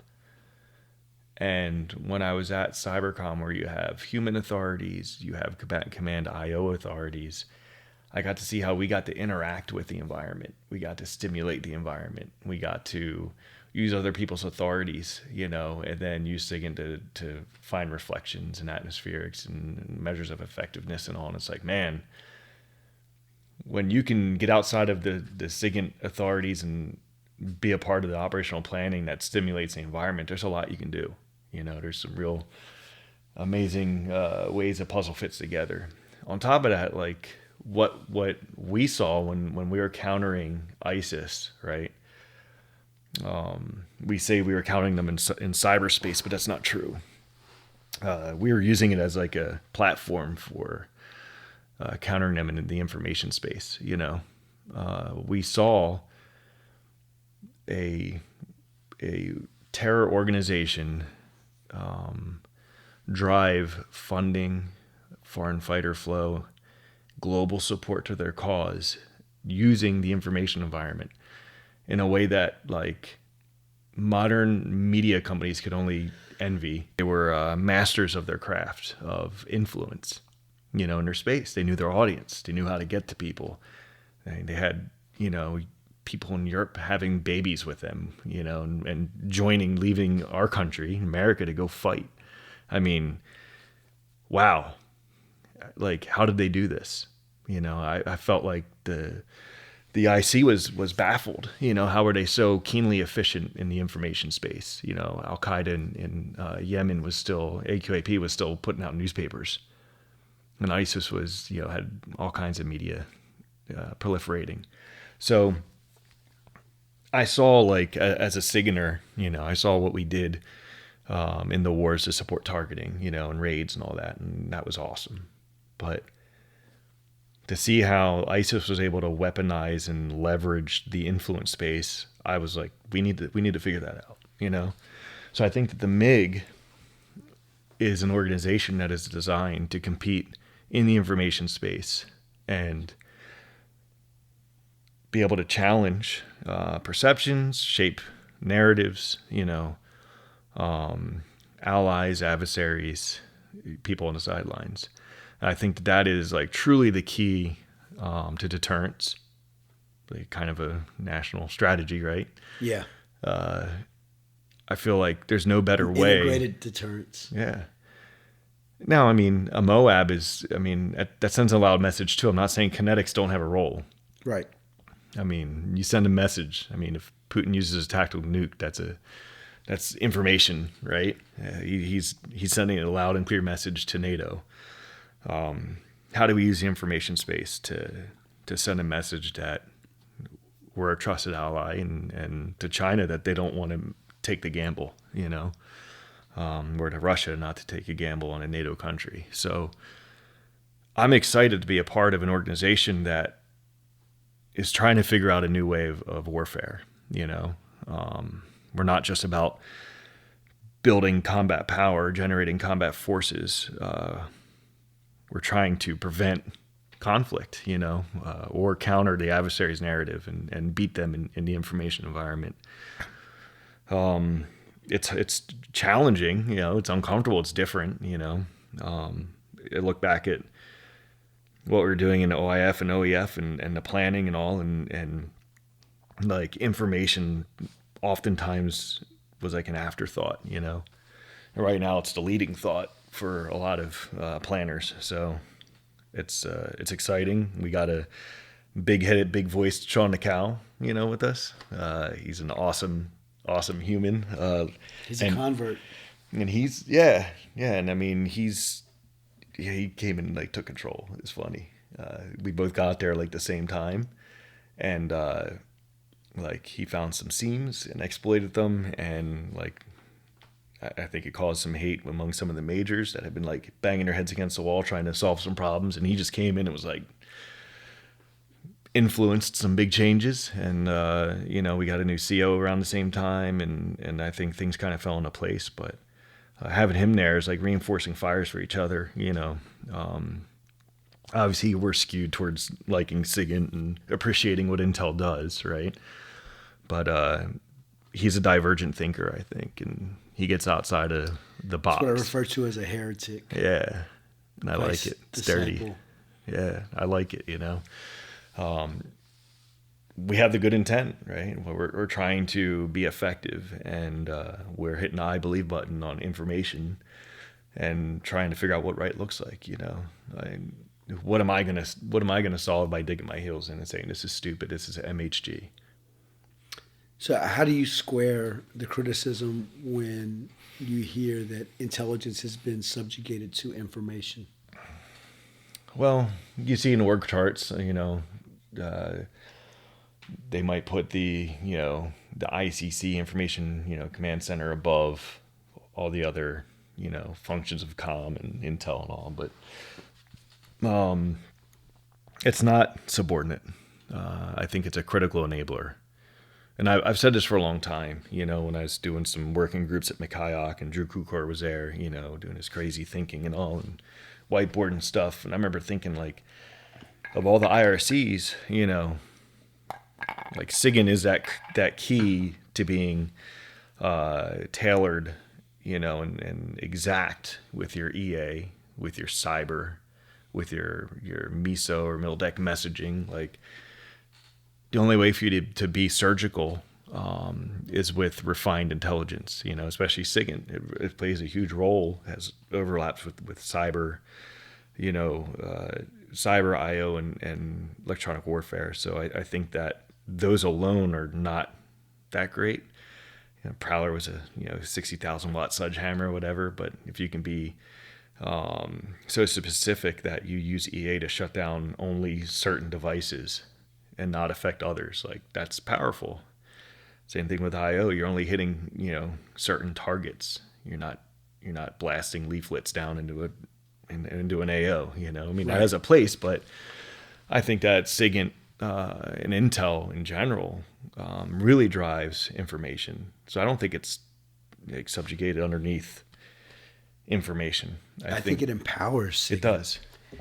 And it took me a while to come to that conclusion. And I mentioned this last night when I was talking to Bailey about my relationship with Rich Dudo and how there was a dojo component to it whenever I was in his office on Camp Hansen at the MiG headquarters. I wasn't being combative. I was genuinely looking to come to a deeper appreciation and understanding, because it wasn't something that I was trained or educated in. It just appeared out of the ether. Yeah. Right? Yeah, you and me both. I mentioned this last night with Bailey. The pen stroke that established information as a warfighting function was by the Secretary of Defense, Jim Mattis. And as revered as he is, I mean, you have to at least give him the benefit of the doubt, apply the principle of humanity, that he thought this through before he put his name on that document. Smarter man than us. I give it to him. Yeah. So there had to be something there. Yeah. Now, after having been 2 years in the Information Maneuver Division under DCI at Headquarters Marine Corps, putting on that IMD coat or Letterman jacket, if you will. Yeah. You know, and some of the internal friction between us and the intelligence division was mitigated by sheer intimacy, rapport, the fraternal bonds between me and Derry Cross, who, man, I am so proud of him. Yeah. And how much he's grown since when he left 3rd Radio Battalion to now he's going back to Goodfellow as a master guns. Yeah. You know, those bonds alleviated any friction for the most part. And when it would arise, we could alleviate it almost instantaneously. Because we're all pushing towards the same end, right? You know, now as I'm making the Kool-Aid, I see that there's some value in, I'm not just SIGINT, I am also EW. And I can maneuver back and forth between the two, depending on purpose, scope, and context, right? But it goes deeper than that, right? It's the timeliness, the amount of effort necessary to generate the information, to create that systems overmatch, that resiliency, that prevailing narrative in a way that generates those effects so that we overcome our objectives or our adversaries without having to expend inordinate amounts of energy. Right. And it's so jiu-jitsu. It is. It's so jiu-jitsu. I didn't think of that. It's a systematic approach to achieving efficiencies. Yeah. And it's not lost on me that some lieutenant down in San Diego training in Jocko's dojo at Victory MMA just dropped an article about jiu-jitsu as a metaphor for maneuver warfare. And so as you're sitting at the MIG, I would offer this as just a tidbit for consideration, sir. Is that what if we had a jiu-jitsu team that traveled, and for every theater security cooperation engagement, every bilateral, trilateral exercise, they were there with gis in much the same way that Seraph was with Neo, learning more about their allies and their partners by getting onto the mats and putting skin on skin. Because I will tell you one thing, there is no adversarial actor or agent that could ever inject themselves between the Okinawans that I trained jiu-jitsu with while I was at 3MEF and my family. Right. Those bonds Yeah. are permanent. Yeah. I mean, when you get uncomfortable with people, you bond. Yeah. You know, 100%. That's interesting. I don't want to do the RM, worksheet for putting Marines and gis and fighting people at TSCs, but yeah, man, I like Not fighting, training. training. Yeah. Until somebody's Engaging. arm gets broken. All But right, as long as they tap, Yeah. we do it all the time. I know. In worse ways, I would argue.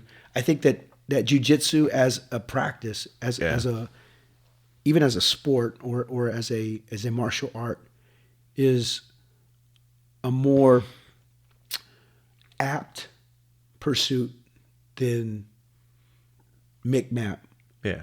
over the long term. And there's a precedence, Recon Battalion sends people down to Colombia to do, SME exchanges on combatives, I mean, yeah, there's a precedence for it. That's interesting. We could even host like East Asian regional competitions and even invite some of our adversaries. Yeah. Bring your best. Yeah. Let's see what they got. Oh, that'd be interesting. Yeah. in neutral territory. Yeah. Do it in the Philippines. Yeah. Do it, wherever. Who would Japan, think it's neutral? Tokyo. I'm gonna find somewhere really neutral. Maybe not so neutral, but you get my point, Yeah. right? Yeah. South Korea, right? Mm-hmm. I mean, the list goes on and on in places because it's become a global, initiative, endeavor, pastime. Mm-hmm. And I mean, hell, it'd be even cool to get guys like Jocko and Dean Lister to participate and host. I think that would be a great opportunity. And what better metaphor, right, for strategic competition? Yeah. Yeah, put it on. We'll go to Vietnam, do a roadshow. Yeah. Do a roadshow. And I think one of the things that I've become comfortable with over my, span of 22 years in uniform is that I'm a perpetual novice. Yeah. In that you're always learning something new. Oh, the yeah. game changes. It's never static. Right. I am overwhelmed with joy and excitement whenever I see and learn new things from the junior Marines. Oh yeah. And that's the part that gives me hope. Yeah. For the generations to come. Yeah. Because as good as I may think I am, I'm always being reminded there's somebody better. Oh yeah. Yeah. No, it's humbling, the amount of information there is to try to keep up with, not just current events, technology, and then like you think some things are fundamental, like leadership, right? But like generations change, They do. habits change, priorities change, and perceptions change. I used to have a foul mouth as an NCO, junior Marine. What changed that? I just felt like, It was ineffective over time. yeah, it's if people will write you off. I think it really started in a joint environment, at NSA, and they're like, I had some counterparts that weren't very articulate, a lot of just cursing and all, and people like looked at them like, man, this guy's an idiot. They write you off. And I thought like, okay, like you don't have to just string together curse words to be taken seriously, it was like it wasn't a deliberate thing. It was like an evolution. I feel like I just dropped that. It just wasn't necessary, you know. And then like, again, like kind of passive. I don't like hurting people physically, and I don't like making them, you know, feel bad mentally. I don't want to say something that's, you know, whatever, makes them feel uncomfortable, you know. And I've done that. I mean, I think we all have, you know. But that's not my intent ever. So I guess to avoid, you know, and it's not being politically correct. It's not about that. It's about being a good human, you know, and treating people with respect and taking your job seriously, you know. And I guess the way you carry yourself and how you convey things, I think it's important, you know, to be a professional when the time calls for it. When time calls to cut back and relax with friends, it might be camping, you know, then it's time. So what's next for you? Whew. So I'm at the MIG at least one more year. I think they're going to leave me around there until I move back to where all the senior billets are, which are all around here. So, where would you like to go? Well, I mean, I'd love to go to Company H in San Antonio, you know, but I don't think they're going to move me anywhere. Why San Antonio? Just because it's Texas? And yeah, I've been there to visit before, and friends and TAD, and every time it's like this pretty cool place. I've been stationed there. Elizabeth and my oldest son are at. Yeah. He's at college there. Yeah. So I could tolerate Cowboys fans a little, I guess, you know, to deal with. I feel like the grandpa from Lost Boys. Like, the only thing about San Bernardino is all the goddamn vampires. For me, it's the one thing about Texas is all the damn Cowboys fans. Yeah. I'm a Giants fan, so, you know, okay. That's a thing. But, you know, everybody just retired, all the fours. Like, of the 13 of us, I think 9 have papers in. So I think they're going to leave me in place. So put your package in if you're a young staff sergeant. Yeah. Look into. If you're a young staff sergeant and you're not fat, please put in your package. So what goes into the calculus, right? What made you decide to go the chief warrant officer route? Staying. So I was like a flat black for life guy. I love my rocker. You know, as a staff sergeant, I'm like, yeah, I can't wait to be a gunny. Like, never made it the gunny, but I felt like I had made it, you know. And all my mentors, you know, Aaron Hoffman, and, you know, they're master gunnies and all. And I was just like, John Tiffany, you know. I was just like, that's my path. But I was a 51. I didn't like being a 51. You know, from a corporal on MU as a SST team leader, and freaking went with NSA, and I was doing, you know, some sensor stuff and all, and it wasn't like straight lace 51 stuff. So I was like, told Crawford when he was our monitor, like, I want to go to MARSOC. I want to be a 51. He's like, cool. When you get back from Africa, you'll go to MARSOC. It's like, dope. And I got selected out of Below Zone for staff sergeant, which I didn't even know was a thing, you know. And the next day I had orders to Okinawa. And I called him up, and I was like, Top, like, you know, I thought I was going to MARSOC. He said, I had 6 staff NCOs, you know, get out instead of go to Okinawa. To refuse orders. And he's like, so you just got selected? You're going to Okinawa. And that was the last on my list, you know. So I went there, and it was around that time that Major Monday, Captain Monday at the time, yeah. Bobby Monday? Yeah. He was telling me I need to be an officer, and a few other people were telling me I need to be an officer. And I was like, me? Like, foul mouth me? Like, I don't think I'm officer material, you know. But it like kind of marinated a bit, and, you know, I spent a couple years in Oki as a staff NCO and was loving being around Marines and all. It's ironic because I, you know, Junior Marine 0206s, they got a platoon, they got an RP and a LAV team, and they got to deploy, and they came back and they deployed again. So like all the platoon commanders did a lot of deploying.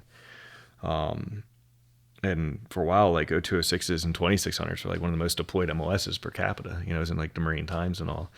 So I got to the wing, I was at the SSCT, and I remember seeing 0207 air intel guys, and all they did was build PowerPoints and brief, you know, staff officers and the general, and I was like, I do not want to do that. And I had 2 packages. I had a MESEP package and a warrant officer package.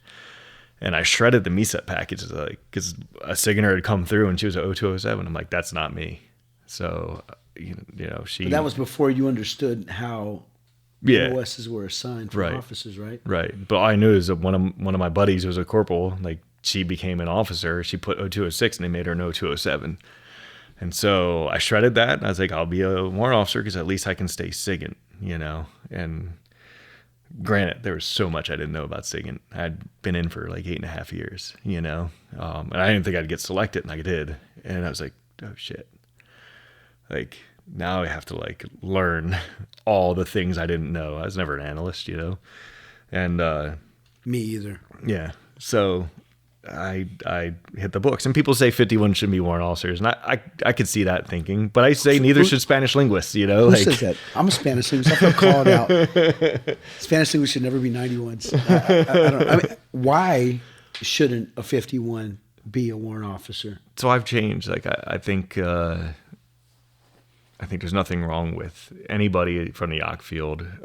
If you believe that you have the aptitude to learn, don't hold yourself back. I've seen more phenomenal staff NCOs not put in packages because they felt like they were going to do a disservice to the community because they didn't hit a certain wicket. Oh, I never did an agency tour. Oh, I didn't have a radman tour. I didn't have this, didn't have that. Well, like, I'd have loved to have them. Like, they became phenomenal gunnies and mass sergeants, you know. They either never put in or they put in years where we only had one allocation or two allocations. They didn't get selected, you know. So I say, don't hold out on yourself. Make the board tell you no. Put in a package, knowing that you're going to have to compete and you're going to have to step your game up. It is not time to, like, relax. It's time to hit the books, read all the USIDs, get comfortable with all the master sergeants and humble up and learn from them. You know, I mean, when I first came to Radbin as a new warrant officer, it was John Tiffany. You know, I mean, he was hard. He's a hard human. I can only imagine. You know, and I mean, I remember when Gunita, and he reminded me after he saluted me once that he was also, you know, the guy that picked me up from PMO when I had to spend the night PMO, and he was a gunny, you know. So, like, yeah, I remember that. Yeah, fun. I talk to him regularly. Yeah, me too. Yeah, I love John Tiff. He said something to me when I recorded an interview with him that stuck with me and will indefinitely. And the closest it comes to is when my father had explained to me, in his estimation, I surpassed him. And, you know, I looked up to John, didn't know him, never had a chance to really serve with him, just saw him in the background, but he has a manner about him, una manera de ser, that when he sees something in you, he can convey that in a way that empowers you. Yes. It's almost like his mutant power. It really is. Like, if you could bottle that up. Yes. And give it, not to everybody, but just to the ones that should be capable of wielding that, we'd be greater for it. Absolutely. Yeah, he empowered me as a young NCO, so... But that was he's very special, you know, in my career. Big influence, the biggest influence, I'd say, when I was in my formidable times, you know, picking up staff sergeant and all and trying to figure out what that meant. And I called on him, you know, as an officer, like, help me figure this shit out, you know. Humble up, you know, if you're going to put in, realize you got to humble up and you're going to learn from everybody around you, you know. But don't shortchange you. I would say, you know, not to shortchange yourself. You know, if you're willing to put in the work, put in the package. You know, we need people, you know, to step up, and you have a bigger scope of influence on average if you go this route. You know, it's too late for me now, but I did put in when I was a sergeant. Oh wow! I lost out. That board, I think they only selected like 2 or 3. Yeah, and they were all very senior gunnies. I still have the letters. Wow. From the battalion commander, my S2 at SOTG, and the master gunnery sergeant, ops chief, that had a really formative impact on me. It was Gecko, David Owen, who, if you spend some time up at Cyber, you know him. Yeah. And I ran across him at DIA headquarters when I was going through training for the attaché program. I was with some 0211s, and we walked Sorry to up. hear that. Yeah, I was with some 0211s. Tell me who you walk with, I'll tell you who you are. And we're walking up to the Starbucks to get some coffee there in the building, and he's standing there in line. And I'm like, Master Guns? He was like, Castro, you got to be like a gunny by now, right? And I was like, yeah. And I'm there in suit and tie with my boys, and I told him, I said, this guy right here, and this guy, he was like the Master Guns at Radio Battalion, you know, in the midst of it all. And he told me in front of them, he said, you know, I still tell stories about you in terms of what one sergeant can accomplish if just given the opportunity. That's awesome. And I was like, wow. You know, I was like, we need to catch up. He was there for some training. Yeah. I was like, all right, thanks, Master Guns. He's like, hey, call me Dave. And it's like, can I call you Gecko? He's like, sure. But that's great. I mean, that was like one of the guys I looked up to. He showed up in 04 with his binder, and he's like, what do you need? And everything he wrote in that notebook magically appeared. Wow. He was like the wizard. Yeah. Right? You know? Wow. And that's why I wanted to be a Master Guns. Wow. Because of him. Yeah. And others, but really, yeah, it was because of him. And you know, the times that I've gone through Mar4 Cyber and see him and just have the opportunity to interact, and it reminds me that I need to travel up there, spend the night, hang out, and record an interview with him. Oh yeah, for sure. He's such a phenomenal individual, great human being. You know, in a way that always forces me to consider if I'm enough. Yeah. Is there anybody like that you could point to? Yeah, I mean, when you talk about impact on Marines and on like just the mentality, I mean, I think John Tiffany had that superpower. You know, he just touched people. You know, and he wasn't afraid to be vulnerable in front of the Marines. You know, that's a strength. It is. It's a superpower. You know, to look at a room full of like alpha males and females and say like, I love you guys. You know, the missing trait of JJ to the tie buckle, you know, is love, he said. And he meant it. I mean, he would do anything for you, and you knew it, you know, and that is, yeah, like being vulnerable with your Marines. Yeah, it's not easy, you know. I don't think that I could ever live up to a lot of the people that, you know, ran the battalions, like being ops chiefs. Like I think company ops chiefs and battalion ops chiefs are they are the heartbeat of the battalion. So any Marine that doesn't want to like aspire to that, like, first of all, I question their ops chief, but you know, that to me is like the pinnacle of impact on junior Marines, you know. And you could say the same thing for the 89, 99s, you know, they have their impacts if they're good humans, and it shows through their billet requirements, you know.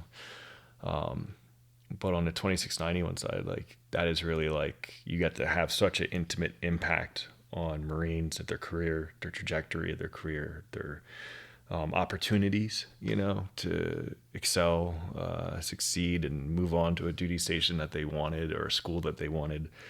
I feel like that's the role, you know. It's the master sergeants and all that really have the most impact on the junior Marines. So the fact that it didn't go that route, like I think that negated me ever being able to have that kind of real impact and connection to the junior Marines, you know. And the irony is, like, hey, restricted officers, like, I didn't want to do PowerPoints and brief higher ups, right? But that's exactly what you do a lot of as you move up, you know. I definitely didn't get a platoon, you know, like an 0206 does, you know. So I end up with a job that required something I didn't think I would. If I would have, as a staff sergeant, learned what my job would entail, I probably wouldn't have done it. But in hindsight, I'm so glad I did, because every day is a challenge, you know. But you do miss that connectivity with the Marines. You know, you just don't. It's not the same as being a platoon commander or a platoon sergeant or an ops chief. So you have to accept if you're going to go this route, it's different. You know, you're not as hands-on. You're not forced to be, or it's not like expected, I guess. You have to go out of your way to have that connectivity to the Marines. And I do it by, you know, always stopping all action and activity when a Marine walks up to my desk, you know, and I give them my undivided attention, because people I always respected would do the same for me. And I took note that don't sit there and look busy or be busy, you know, when someone's coming up to you for help or something. So I always like turn my computer away, tell them to shut the door and make the time, you know, and also get out and visit the Marines, you know, get out of the office and out of the op shop and ask them what's wrong, because we have a knack for finding out what's wrong, or bitching about what's wrong with battalion, and, you know, asking them, hey, what would you do if you were king today? Like, how would you fix things? And being able to convey that to, you know, OPSO, XO, CO, Sergeant Major, you know, I think it's a bit of a superpower, you know. Marines will open up to you because you're that weird officer that doesn't really tell them what to do or anything. You're just kind of doing your own thing. They don't know what the hell you do, you know. So they'll open up to you about a lot of stuff. They'll tell you what they don't like about the sergeant major, the company commander, their ops chief, you know. So it's neat that they have that trust, you know, to open up. But by billet, you don't have the same role as an ops chief, and I think that's like kind of the pinnacle of leading Marines, you know. Do you still think you don't have anything to offer in an interview? I don't know. I guess you gotta, you know. I love Marines and I love my job. Like, I think that, you know, I guess that shows, right? I'm passionate about that. We had some heated stuff going on this week because we're passionate, right? And I love that stuff. So yeah, I'm glad you gave me the opportunity to sit down and talk. One of the I guess transcendent themes throughout the interviews has been an adage that was taught to me when I was growing up in Texas, which is in Spanish, dime con quien andas y te diré quién eres. If you tell me who you walk with, I'll tell you who you are. I lament the fact that you and I have never had the opportunity to meet previously and serve together. Yeah. But I feel better knowing that you're out there at the MiG, keeping that. Sean in check. That's what he's got to. His ego can get the best of him sometimes. I appreciate it. It was a pleasure getting to know you, sir. I'm glad that you were able to find the time, as well as the desire to sit down and reveal yourself in the way that you just did. I think this is going to be instrumental in helping some young Marine make a determination if he wants to go this way or that. Yeah. And for that, I appreciate it. Thank you. Thanks for having me, and I feel the same way, man. I wish we would have served together, and I'm glad knowing that you are where you are, because that's instrumental. So. Yeah. And with that, we're out.